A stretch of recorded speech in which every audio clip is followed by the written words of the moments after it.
Gurur Brahma, Gurur Vishnu, Guru Devo Maheshwara, Gurureva Param Brahma, Tasmai Shri Gurave Namaha.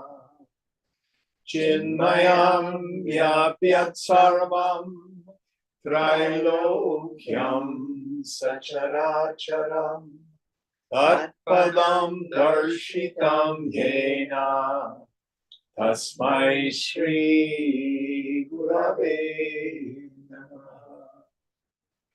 Tvameva Mata Cha Pita Tvameva Tvameva Bandhuscha Sakha Tvameva Tvameva Vedyam Tvameva Tvameva Tvameva Sarvam Mama Deva Deva Tvameva Sarvam Mama Deva Deva. Jai Guru. Om Bhadram Karne Vishnu Yama Deva Bhadram Pashe Makshabhirya Jatraha Stirai Rangai Suštuvagum Sastanubihi Vyashema Devahitam Yadayuhu Swasti na Indro Vridhashravaha Swasti na Pusha Vishwavedaha Swasti nastarksho Arishtanemihi Swasti no Brahaspatir Dadhatu Om Shanti Shanti Shanti. So for Patricia, the first chant is 3 verses of the hymn to the Guru Stotra, which I always do out of reverence and respect to my teachers, Swami Chimayananda. And the second chant is one of the blessing prayers, a Shanti mantra that occurs in the Upanishads, which basically says, may our study this morning be blessed. All right. So we are now still in the 3rd chapter of the Gaudapada Karika.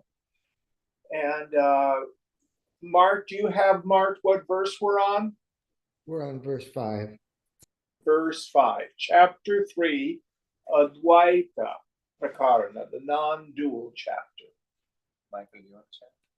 You can go ahead.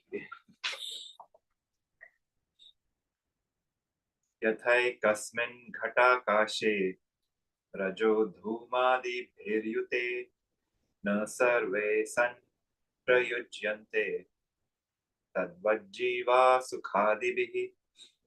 Just as by soiling one pot space with smoke or dirt, we do not soil all pot spaces in the universe, so too happiness and sorrow in one bosom are not the happiness and sorrow in all bosoms. The mental experience of one is not the experience of all. So this is the classic Gaudapada metaphor. He uses a kumbha or a gata, a pot. I updated from the 14th century to 21st century, and I use coffee cup. So the coffee cup is like the physical body.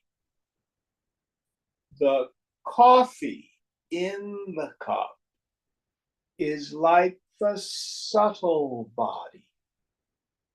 So if the cup were to get a crack in it, I could pour the coffee from one cup to another.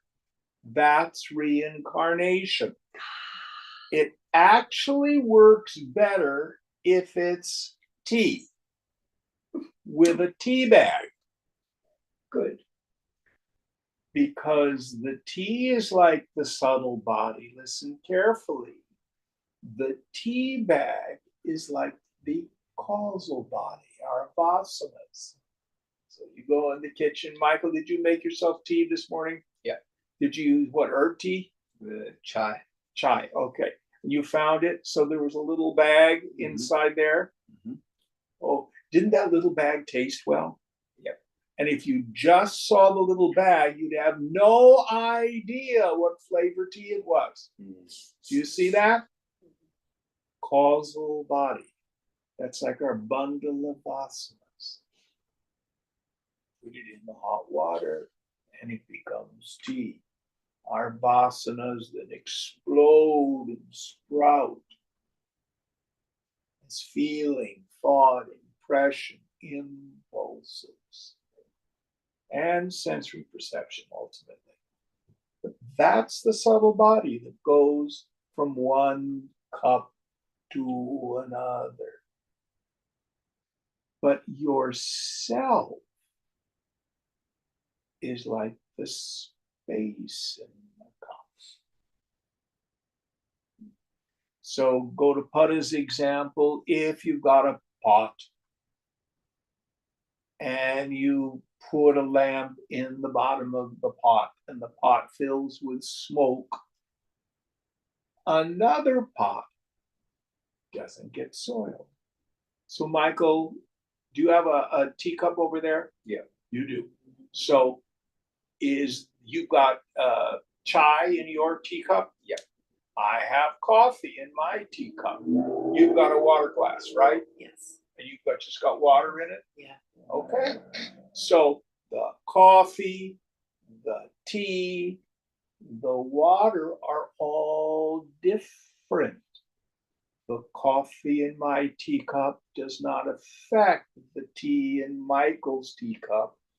Neither of us affect the water, which is very soft, like you see. So there's much purer.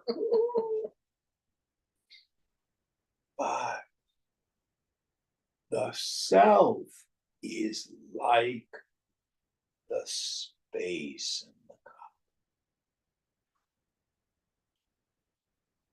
Now, the space in my cup, is it different than the space in your cup? No. Is it different than the space in the water glass? No. Now, this is what's so important. My magic trick. There's room space, cup space. Is there space in the cup, or is the cup in space? I don't like the space in this cup. Man, I can't get the space out of the cup. And if I move the cup, what happens to space? Nothing. For you who are 95, Yes. if I break the cup, what happens to the space? Nothing. Still there. Yeah. Now, the body is jada. What's jada mean? Inert. Meaning, the body just is known by me. My nose doesn't know my toes. I know them both. The subtle body, listen carefully, is also jada, inert.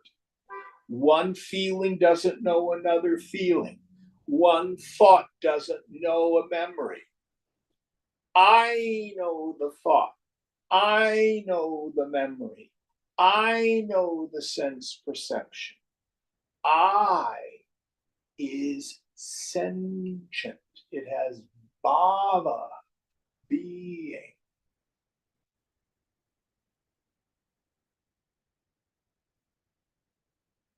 So we're so lucky to have a 95-year-old. If you sit still so nothing hurts and you stay away from the mirror, do you feel any different than you did when you were a young girl? Not really. No. I'm still an Well, impishness is also a collection of thoughts and feelings. Yes. You are simply pure awareness, which is birthless, changeless, deathless, Yes. eternal. And look to your own direct experience. All of us have, a few years on us. And bodies have changed, circumstances have changed, living situations have changed, jobs have changed. But you, like the space, never change.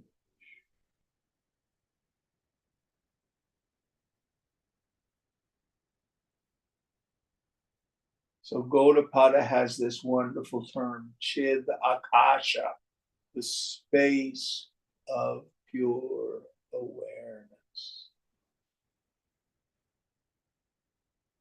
Now, coffee cup space, teacup space, are they really any different?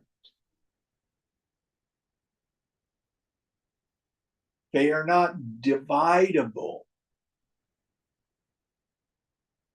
I can carry the coffee around in the cup, but the space is independent.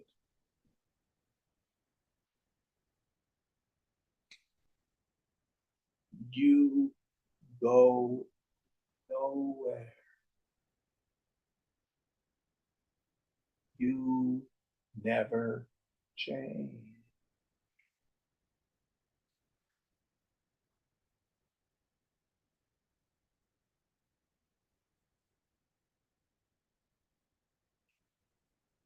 Any thoughts on this?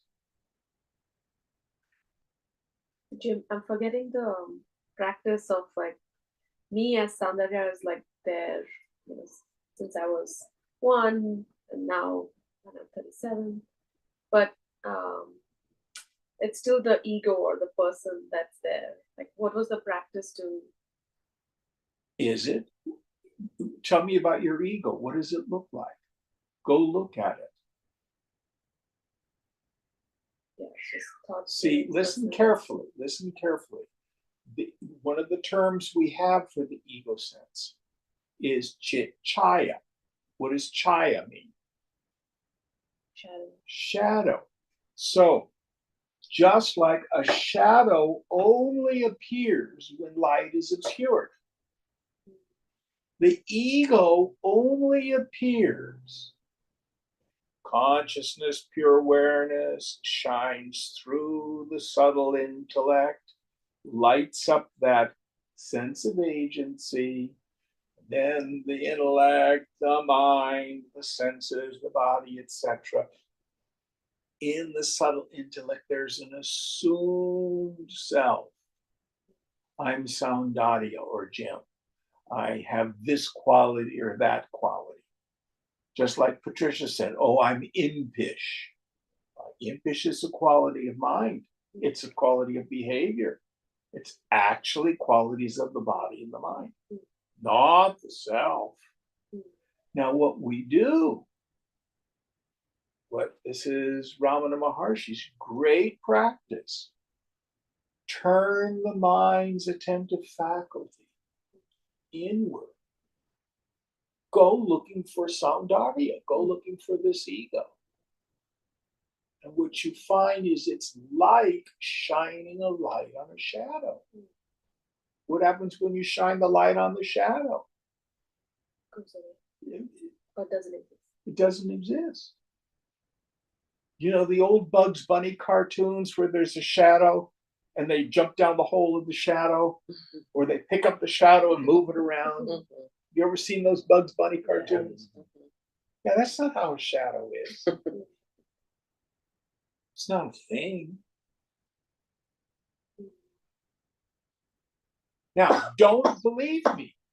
In meditation, introvert the attention, go looking for Soundarya.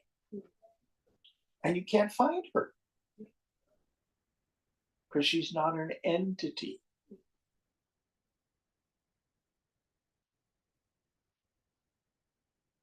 Did that make sense? Yeah, yeah. I see what my mind did there. It was like, yeah, but Now, what is the other word that we have is ahankara or ahankriti. We've got two Sanskritists here and a half. So what is ahankara or ahankriti? When you parse the words, what does it mean? What does the word kara or kriti mean? To make. Yeah. Aham. I. So it is thoughts that make a sense of self.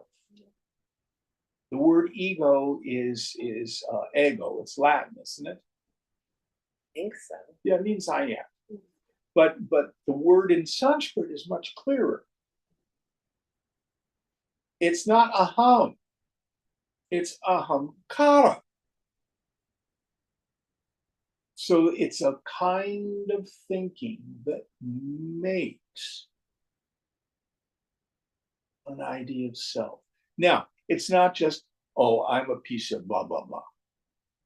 It's much more like hypnotism, and it's certainly much more like the dream state. Have you had a dream recently? Yeah. What did you dream? But one of my favorite dreams is I was surfing on a mountain. You were surfing on a mountain. Okay. The big one. The surfboard, but it was a hilly mountain. Okay. So, what did your mind create? It created a dream body, but most importantly, it created a dream ego. You believed you were that dream body. Yeah. Didn't you? Yeah.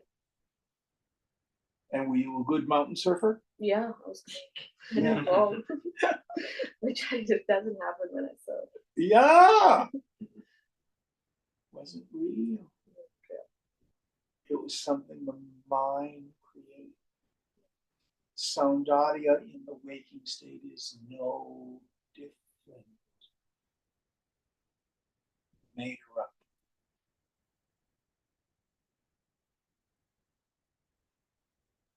She's just projection. She is Chit Chaya. She's fake news.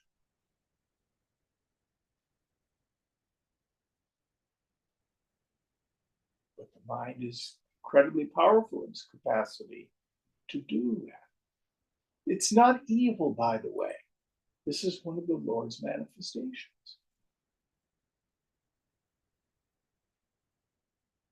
Is that a little clearer? Yes, thank you. Excellent question. Anybody else have a question on this classic Gatakash, this metaphor of the space in the palms? Next one.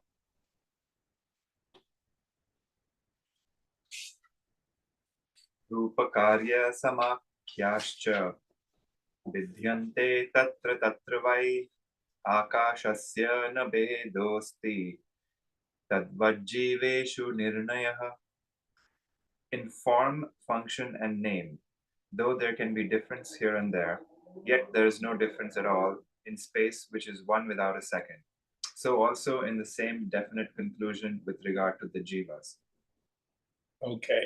So I can't see the cup that you have. Does your cup have a design on it? Yeah. Which one did you have? Is it one of the Italian ones? I'm not sure, but it's like yellow and It's Italian. Italian ones. You got the Italian one. Vero. I've got one of the living silver mugs. You've got a red glass. Uh-huh. Okay. So my mug is different from your mug, which is different from your glass. That is like my body is different from your body, which is different from your body. My mug has a handle. Your mug has a handle. Your glass does not have a handle. difference in form and function. Gross bodies, subtle body, coffee, tea, water, feelings, thoughts, memories, images, hopes, and dreams. They're all different. They're all different. This is another thing that really can cause much of our agitation. The equipment, the bodies, are like a snowflake. All snowflakes of substance are nothing but H2O, they're water. But every snowflake is a unique crystalline structure. Isn't that what science tells us? And everyone is different. That's the point. It's unique. Mhm. Now, you can't be like Lady Gaga. She's taken. You can't be like your brother or sister. He's taken or she's taken. You can't be like the person you're competing with at work. They're taken. All you can ever do at the level of your equipment is be authentic. Just like the snowflake, there's never been an individual like you, and you are constantly changing. So any attempt to try to be like someone else is always doomed to failure. Mhm. Do you get that? But the truth is, those equipments are constantly changing. I won't ask you, how much do you weigh today? And how much did you weigh 15 years ago? Oh, Constantly changing.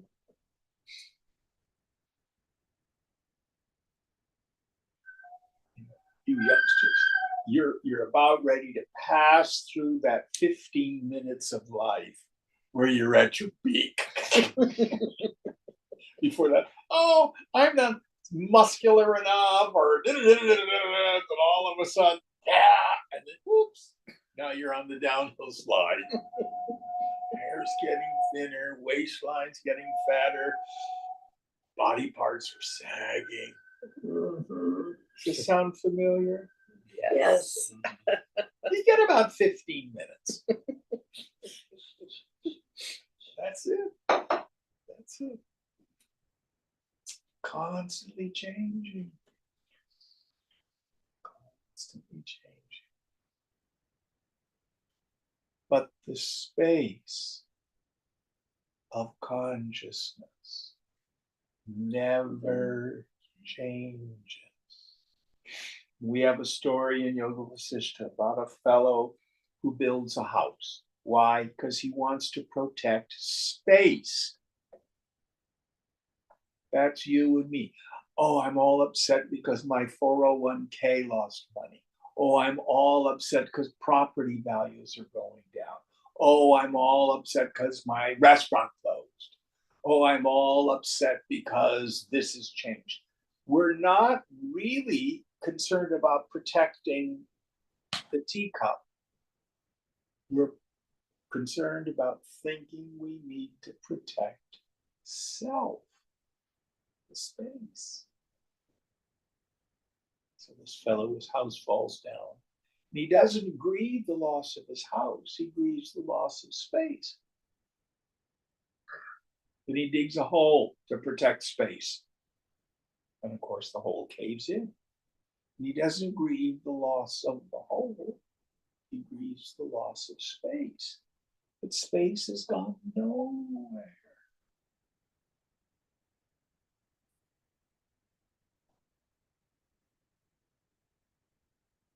So you were working for a meta, Yeah. then they laid you off. Yes. Did you change? No. You sure? Yeah. You had different feelings, Yes. different thoughts, Yes. different behaviors, Yes. but the consciousness in you went nowhere. And here you are sitting right here now. You're okay. Like a movie. Yeah. And that's true for all of us. Always. But you can have the theoretical knowledge, which may be comforting a little bit. What we have to do is over and over and over again. Stop. Thin out the mind. Introvert the attentive faculty. Notice everything into the now.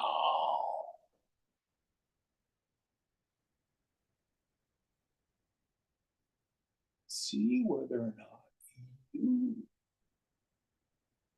have been changed or touched or altered.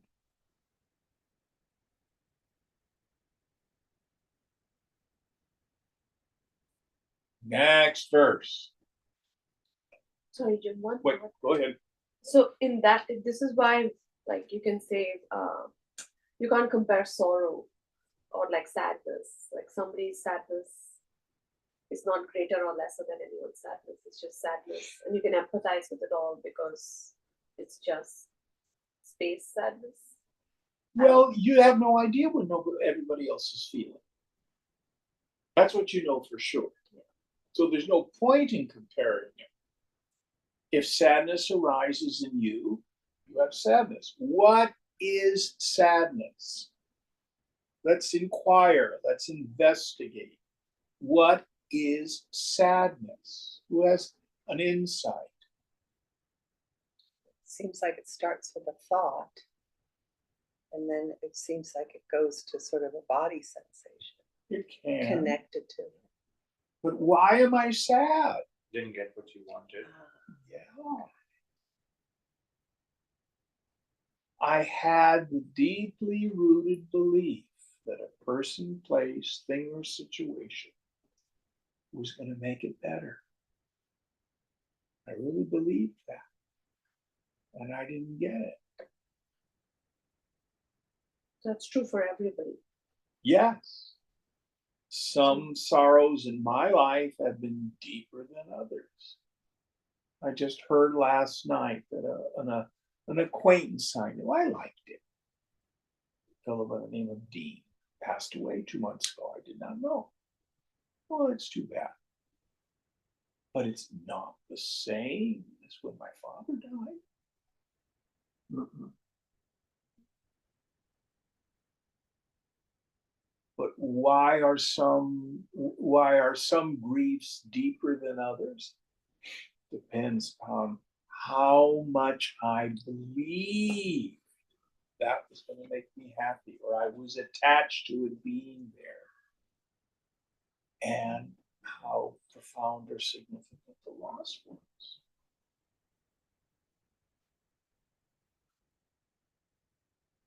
From my IRA in November, this week it went down $40,000. Big loss. Came back. Now I'm only down $20,000. I'm not grieving so badly. Oh. You see what I mean? But we always investigate, investigate, investigate. Ask these questions. Why am I sad? What is grief? Now, if you want a wonderful exegesis on the whole subject, go back to second chapter of Gita.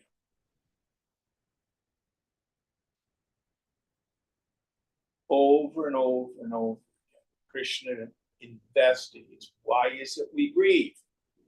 Who remembers 11th verse in the second chapter? One of the most important. It's where the actual teaching of the Gita starts.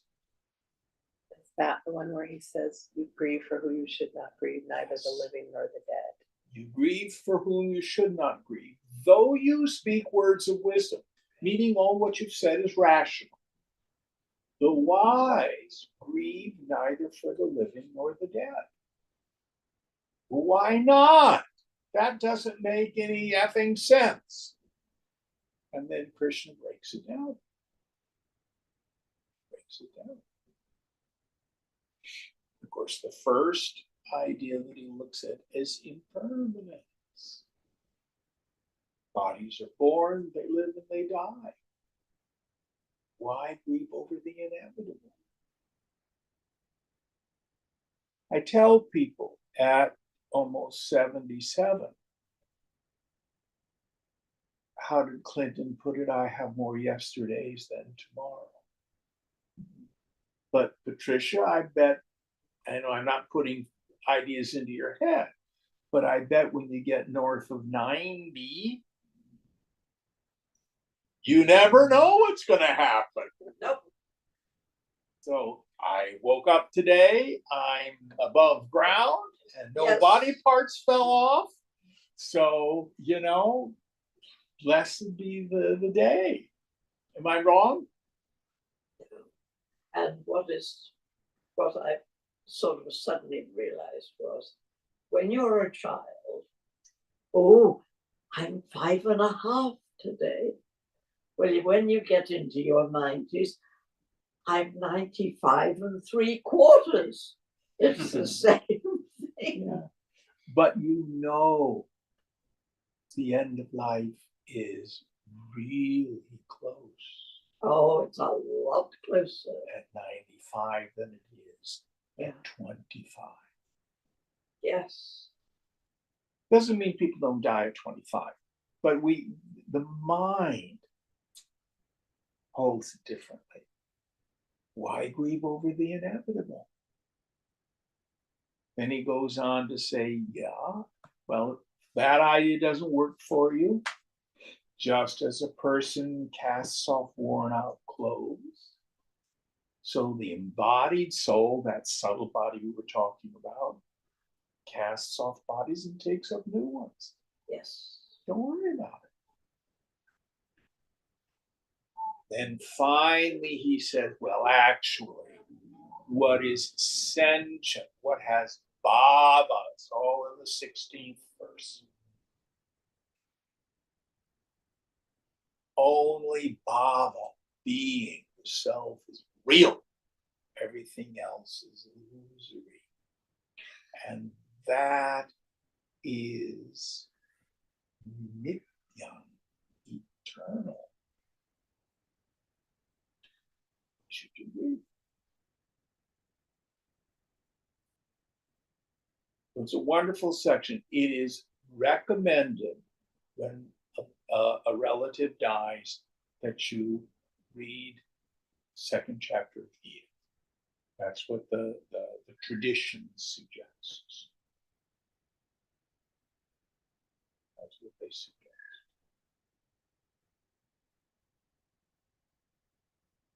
I don't know if this is useful. Yeah, thank you.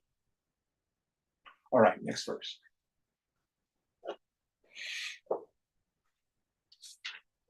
नाकाशस्य घटाकाशो विकारावयवौ यथा नैवात्मनः सदा जीवो विकारावयवौ तथा.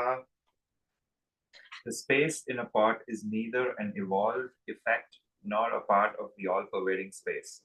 so too the individualized ego, jiva, is neither evolved from the spirit nor is it a part of the spirit.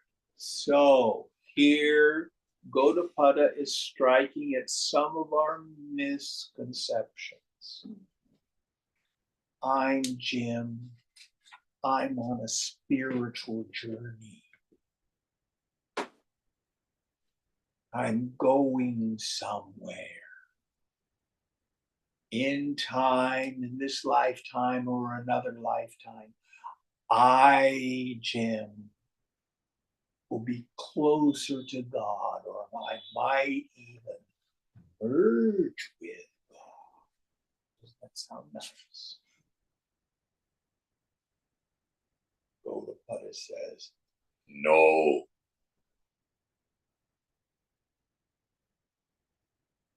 Our problem is not an ontological problem. What is ontology?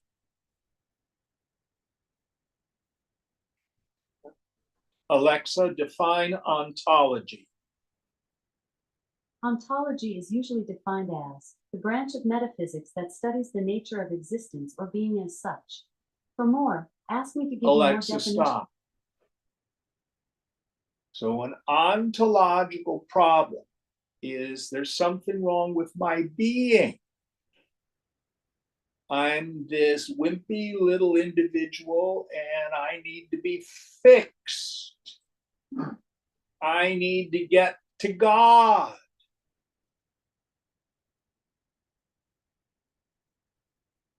I need to evolve. I need to grow. Our problem is epistemological.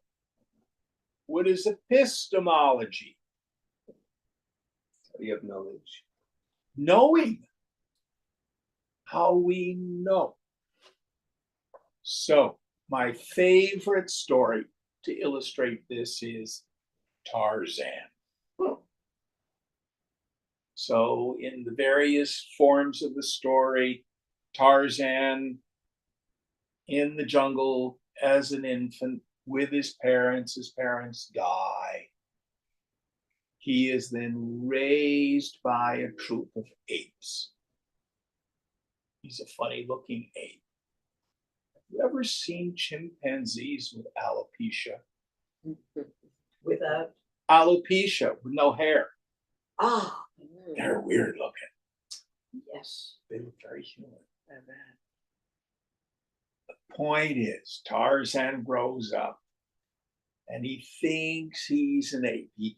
I guess I lied. He wasn't an infant because he could speak English.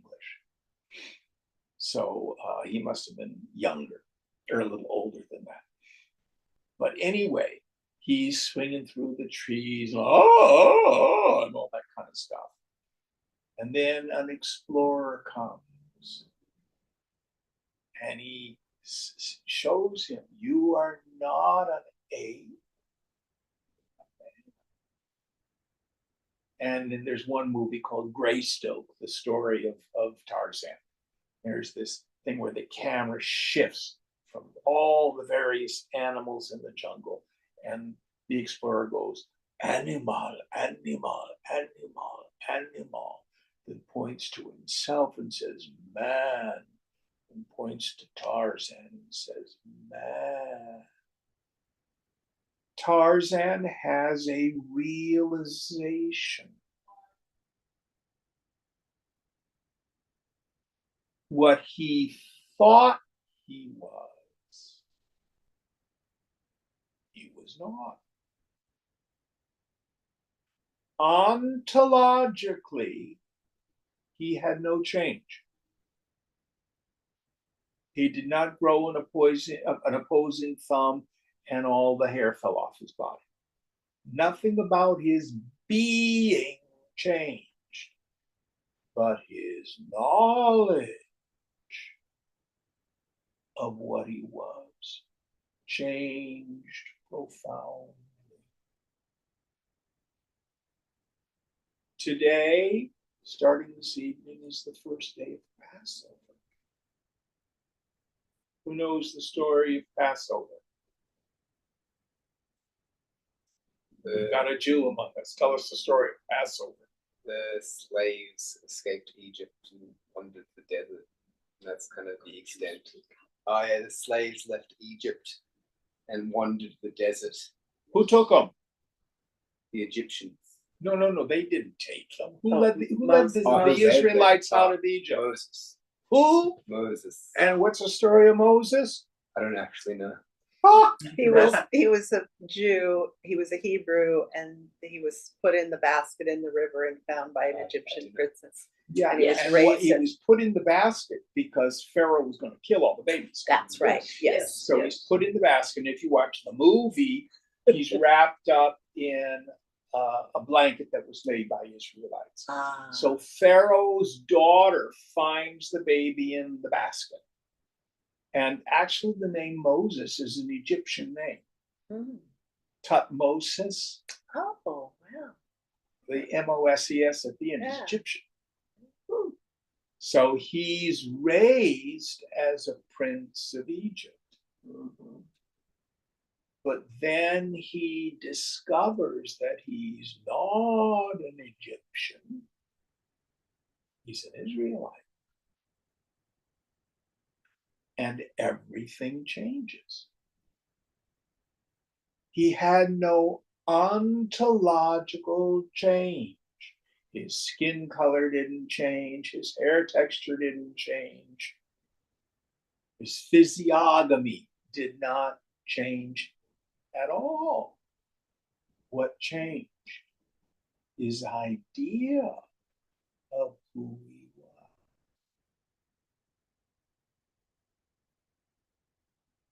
And that made all the difference in the world. Or one of my favorite stories. I'm a shameless watcher of Antique Roadshow. Ah, yes. I remember seeing an episode. You can see him on YouTube now too. And she was English, this one woman. She comes and she has a piece of jewelry that she inherited from her grandmother. And it was just in a shoebox. And she thought it was costume jewelry, paste and stuff like that. And she, would wear it occasionally. It was a little bit gaudy, she thought. So the appraiser at Antiques Roadshow says, well, actually, the setting is platinum, it's not silver. And these are diamonds all around the outside. And the center stone is a sapphire. And this is Victorian. And I appraise it for insurance purposes at $250,000. Now, did the jewel change in any way? No. But to the woman, she valued it very differently. So do you move through life thinking, I'm a terrible person, I will, I'm stupid, I'm not lovable, or you're constantly putting yourself down, I'm a failure. Who's ever had thoughts like that? That's like thinking the Chintamani, the wish fulfilling gem, is a piece of costume jewelry. Who you are, what you are.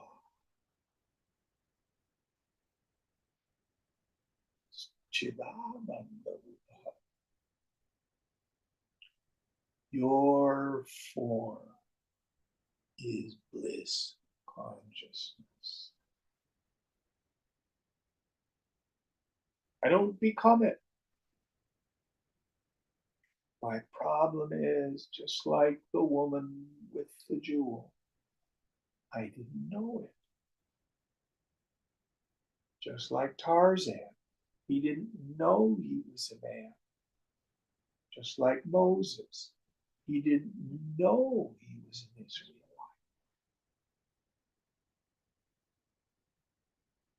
So what Gaudapada is saying here, you already are what you see. My problem is I don't know it. Because I don't know it, I can't enjoy it.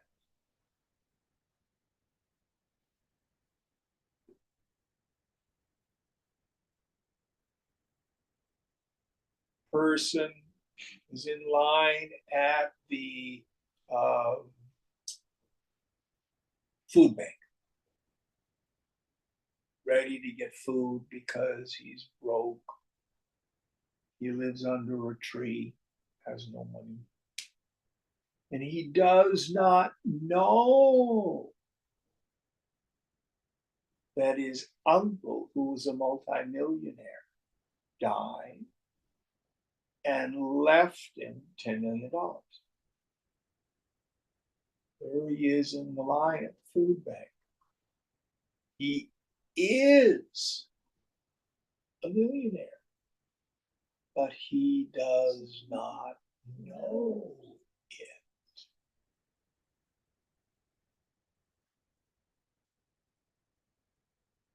Because he does not know it, cannot enjoy it. Knowing Aham Brahmasmi, I am Brahman. First, I get existential freedom. Nothing's going to harm you. You're safe. Always. Second, there's happiness. Oh, it's the mind coming home and abiding in the self. Oh, yeah. Chidananda Rupa, I form as bliss consciousness. Yum, yum, yum. Shivoham, Shivoham. I am Shiva. Auspicious.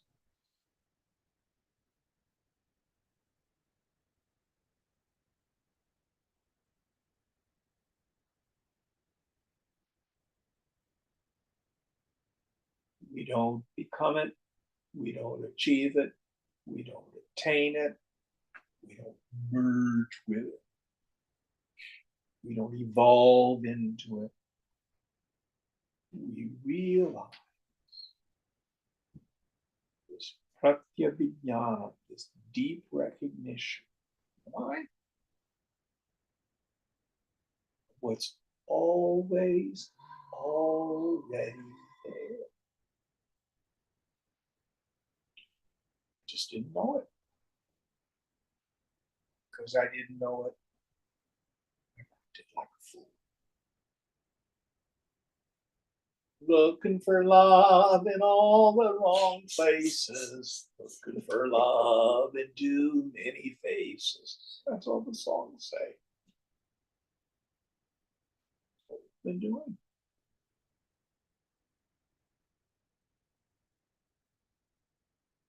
Any thoughts on this?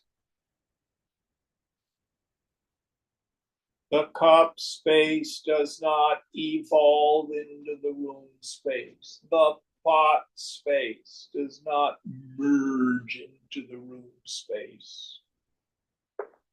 Space goes nowhere.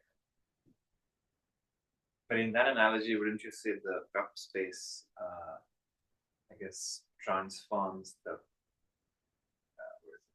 water or the tea or the coffee, because the mind essentially now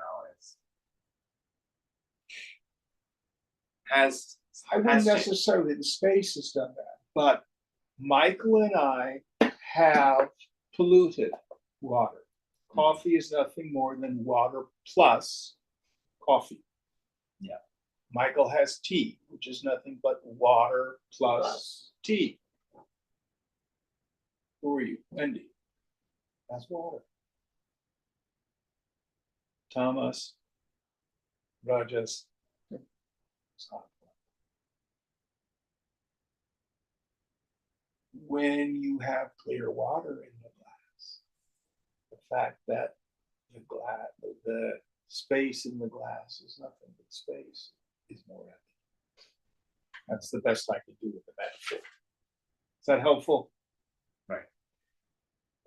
But I guess my point was like when we say it's not an ontological thing, but something is changing in the mind, though, right? Which is essentially allowing it to see itself clearly. Yes, yes. It how can I put this?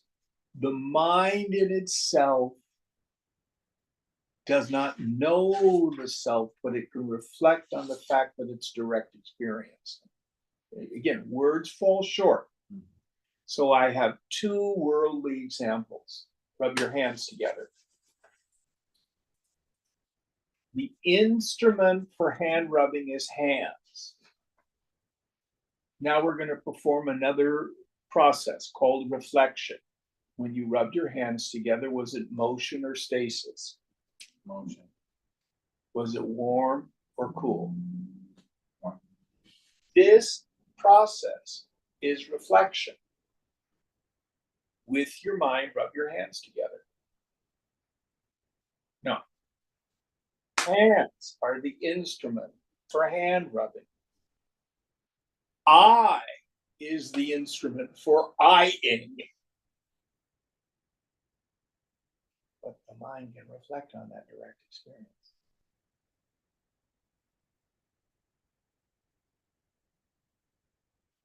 Just like how many times have you been computing or reading a book or cooking and you scratch your face or itch and you barely notice that you've done it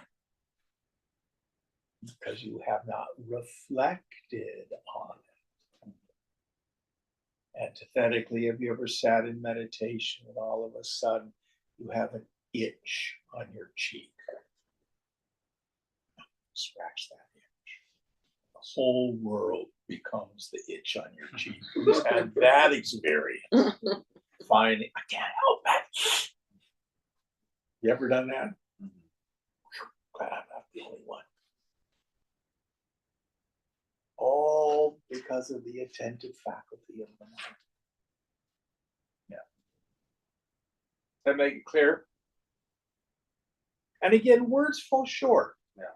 Words fall short.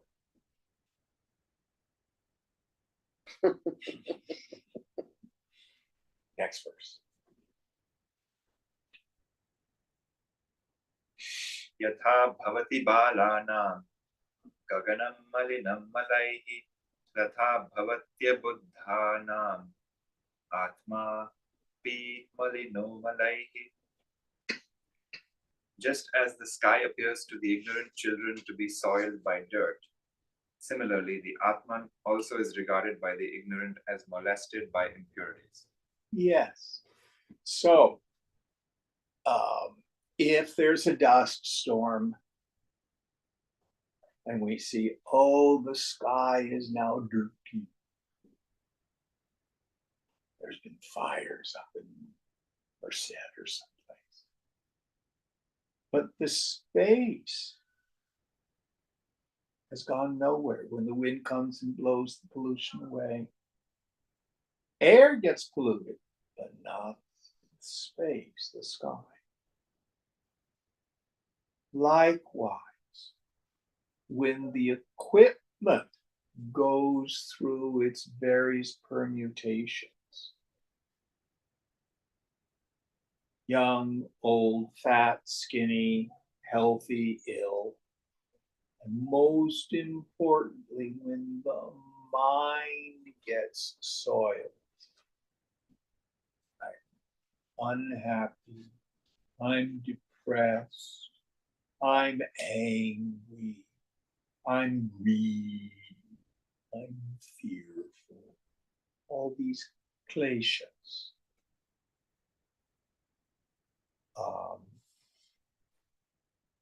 One translation of klesha is affliction. But in the Buddhist tradition, they usually translate it as what? Defilement. A defilement. Meaning it soils the purity of mind.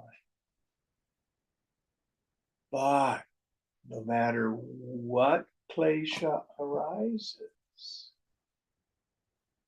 they never touch me.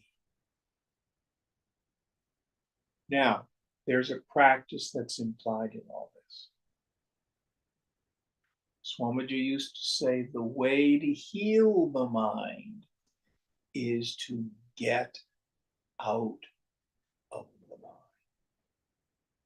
As long as I feel like I am my mind, oh, I'm so sad. How am I going to not be sad? I'll try distracting myself, or I'll reframe the issue. I just think that's very funny.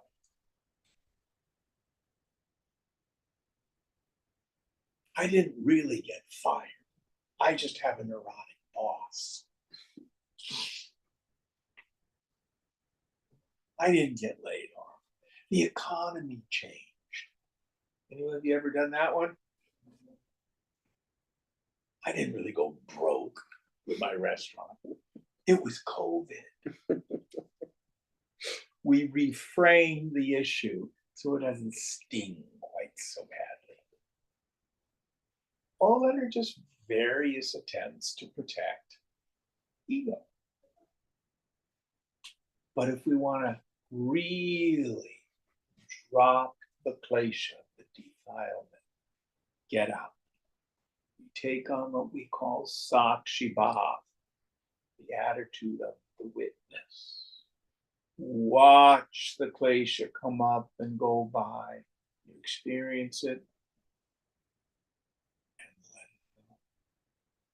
With the clear understanding, none of it touches. If I'm grieving or sad because I'm not getting what I want, you know why. Always. You hear me say this over and over again. It's a spiritual axiom that if I'm disturbed, no matter the cause, I'm the one with the klesha. It's never out there. It's never the circumstances. And what is anger? Anger is thwarted desire. What is grieving? Sadness. I didn't get what I want. I'm grieving. Understand the process. And understand it's the longing itself that's painful.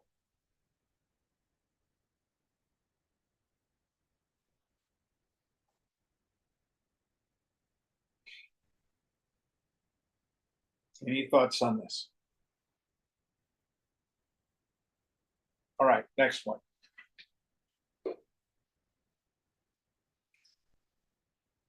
Marane sambhave chaiva gatyagamanaryorapi sthitatau sarvashireshu akashena vilakshanaha. The Atman presiding as it is in all bodies in its seeming processes of birth, death, or transmigratory roaming and existence is in no sense different from the pot space. Yes. So what I can do is if I'm a potter, I can take a lump of clay, that's an embryo, and I can make a pot. The pot I've made. It's a human being. Have I done anything to the space? When I created the pot, did I create pot space?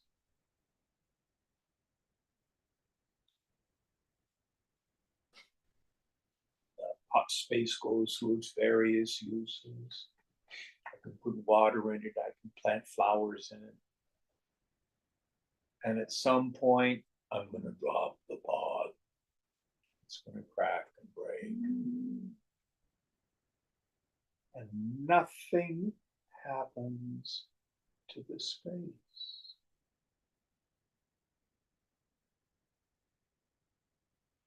So the practice over and over and over again through your day. Thin the mind, tanu manasaha. Introvert the attentive faculty. Notice the knower. It's like trying to see your eyes. It's like trying to shine a flashlight on its own batteries. But you are not unknown, you. And with the mind thinned, reflect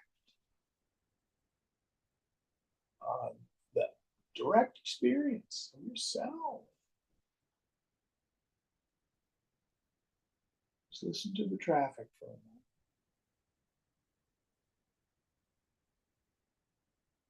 Who hears?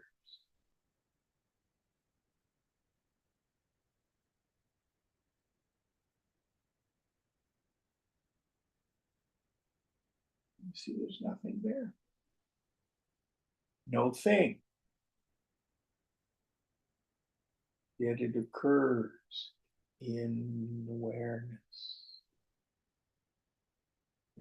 You didn't create the awareness. You didn't achieve the awareness. You didn't attain the awareness.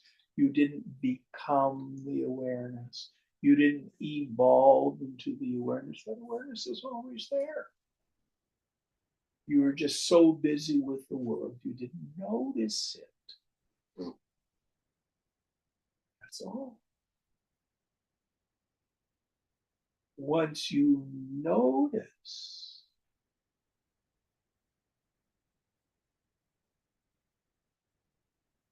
Aham Brahmasmi, I am that partless Brahman. Oh, nothing's going to harm you.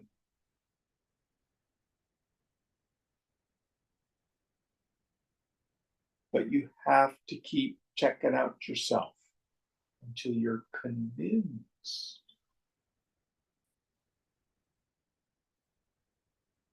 The truth.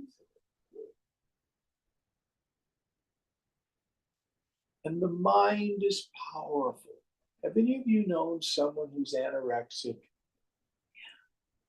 So an anorexic person thinks they're fat, even though they can look in the mirror and they look skeletal. Then they bend over and their skin wrinkles. Look, fat, fat.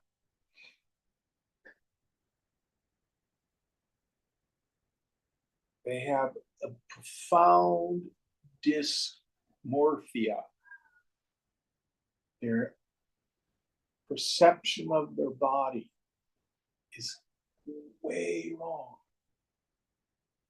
And you don't convince them by just telling them. It's quite a process. Quite a process. So also, you can be told you are Brahman. You are birthless, changeless, and deathless. You are always safe. Don't worry. It's all okay. You are inviolate. Yeah, but comes the mind.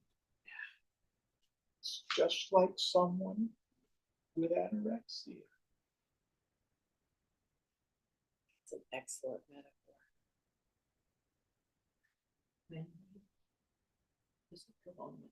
No. Just a few more minutes. It's all right.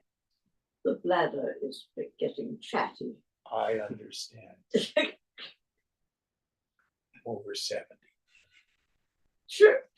One of the maxims of being over 70, you never pass up a bathroom. Exactly. Or a good field with a good bush. Yes. in Europe anyway. See what you have to look forward to, you youngsters. All right, let's do one more and then we'll stop.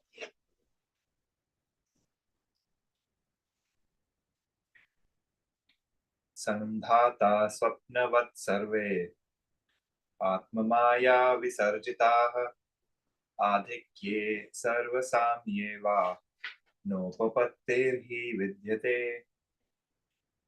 All assemblages, sanghatas, such as body, mind, and intellect, are produced as a result of ignorance, maya, that veils the self. No rational argument can be given to establish their reality, whether they be equal or superior to one another. Yes. So what's the difference between a miserable creature and a saint? The equipment. The body, mind, intellect, which is produced just like the dream body. We went into this more deeply in the last chapter. But the body you created when you went snow skiing or surfing seemed very real to the dreamer. Seems just as real as these bodies. They are produced by the mind.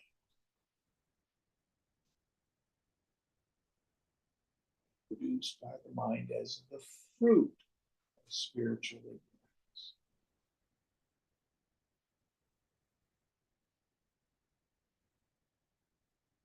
That's all they are. So you mean the self?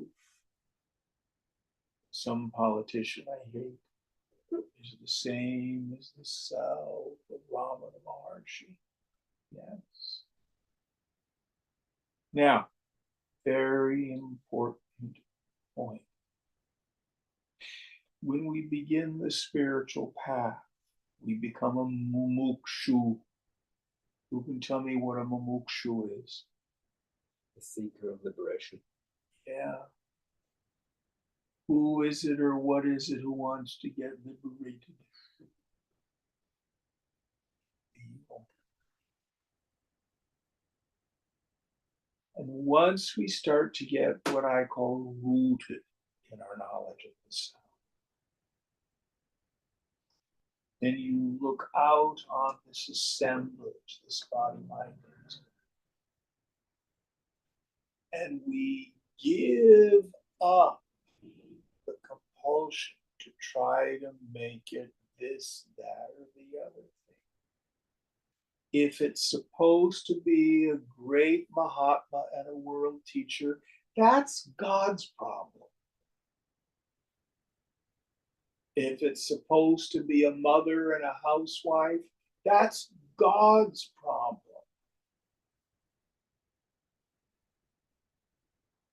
If you're supposed to be this, that, or the other thing, drop our concern for this shadow-like thing called the assembly, the robot. Let it fulfill its function in the divine play, the divine Leela. Just like it's a sunny day, if I go out now around noon, my shadow's going to be very small and I'll be very sad. This afternoon at 4 or 5 o'clock, the sun is still shining. My shadow will be long and glorious. Who cares about the length of their shadow? Do you have anything to say about the length of your shadow? And I know this when I walk up the stairs, my shadow is fat. Maybe I have something to do with that. But you are not your shadow. Likewise, you are not this assemblage. Freedom comes from letting it go.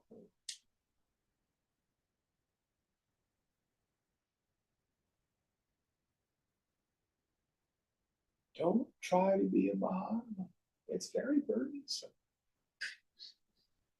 Instead, know you are God consciousness.